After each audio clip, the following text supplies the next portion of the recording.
This word that I have received from the Holy Spirit is a powerful word, and I hope that you have ears to hear it and eyes that will allow you to examine your heart today to make sure that you are not holding on to any bitterness in any area of your life. We, as believers and followers of Jesus Christ, must be quick to forgive because we have been forgiven. Our world today thinks that people need to be deserving of forgiveness, but the Word of God teaches us that no one is actually deserving of forgiveness because forgiveness is a free gift given to someone who doesn't deserve it. Jesus is a perfect example for us. He came to save us by offering forgiveness for sinners, although he never sinned. He took on our sin and shame, and no person on this earth will ever be worthy of the forgiveness that our Heavenly Father has graciously given to us. Amen. In Luke chapter 12, verse 48, Jesus tells us, "Whosoever much is given, much is required." That if we are worthy of many stripes, few will be given. To our natural minds, that doesn't make much sense, does it? But today, I hope to change that by helping you see that there is a secret behind choosing forgiveness instead of holding on to a grudge and bitterness. So if you have your Bibles, turn with me to Mark chapter 6. And if you don't have your Bible handy, I will put the scriptures up on the screen for you because we are going to read a story about John the Baptist and his death. So let's read verses 17 through 28.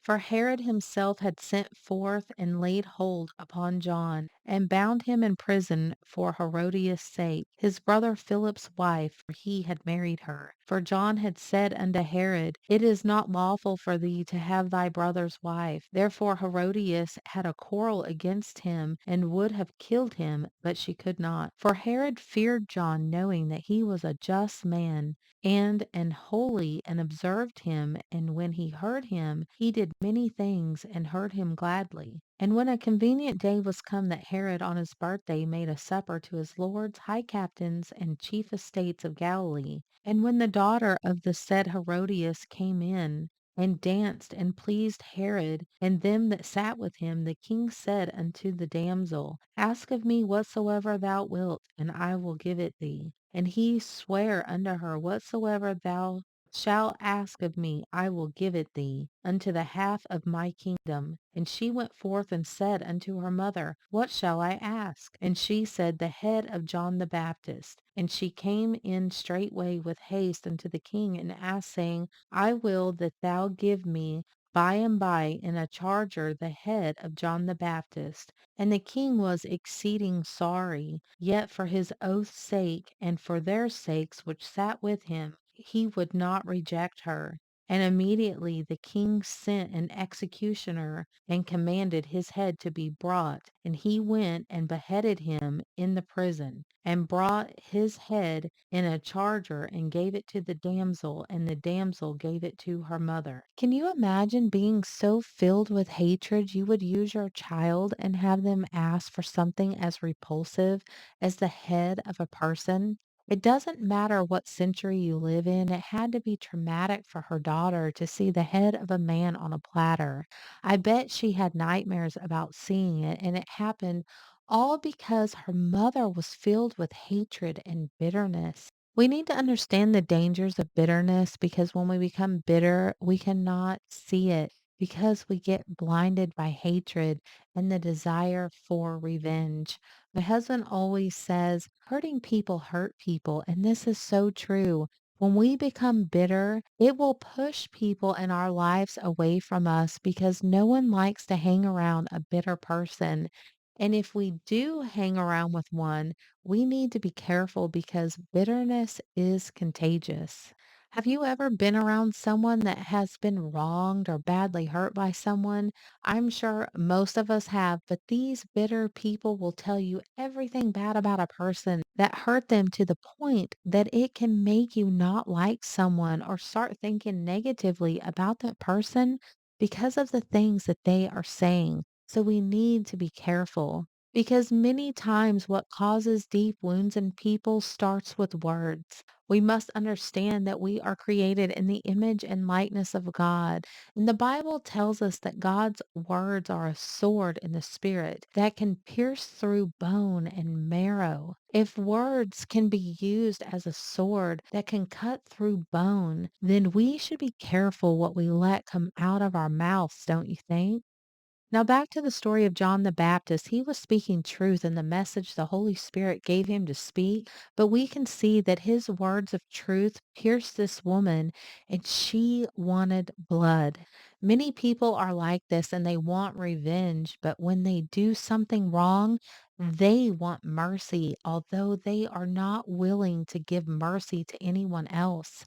People wanting revenge when they are done wrong is nothing new because the Lord talks about it in Leviticus chapter 19, verse 18. Thou shalt not avenge nor bear any grudge against the children of thy people, but thou shalt love thy neighbor as thyself. I am the Lord. God felt so strongly about us not holding on to a grudge that he put it in the law that he gave to Moses. Paul tells us in Ephesians chapter 4, verses 31 through 32, let all bitterness and wrath and anger and clamor and evil speaking be put away from you with all malice.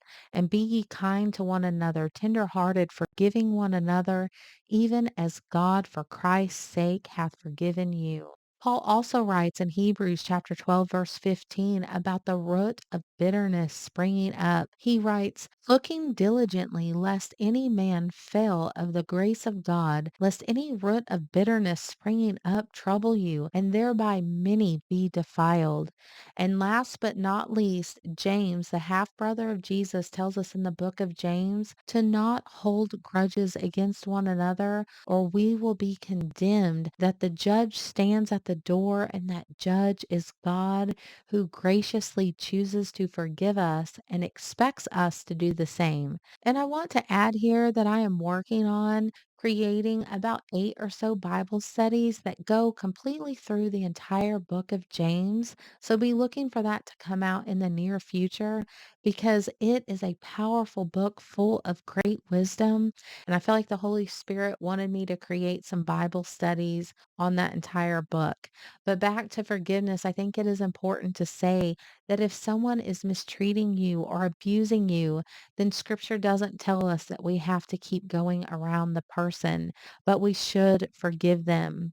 Are you ready to hear the secret behind forgiveness? Here it is. Forgiveness is not for the person who hurt you. Forgiveness is to set you free.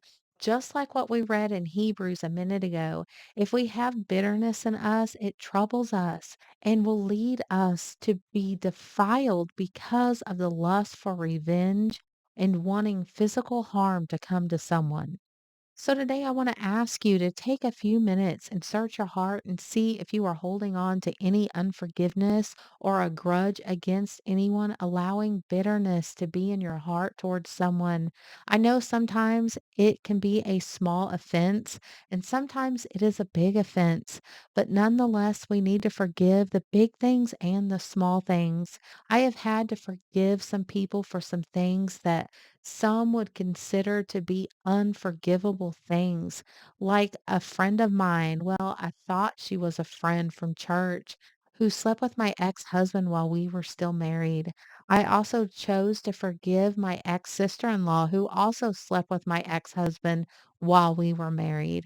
And I had to let my daughter go stay at her house because she became her new stepmom for a while.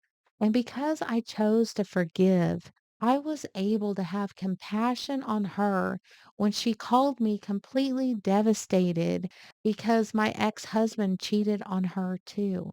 Now, I am not a perfect person, but God has shown me when we have the love of God inside of us, it helps us to do things that we could never do on our own, like forgiving someone who hurts us deeply. Before I was born again, forgiving either one of these women would not have been something that I ever could or would have done. But God, He changes our hearts to be more like Him.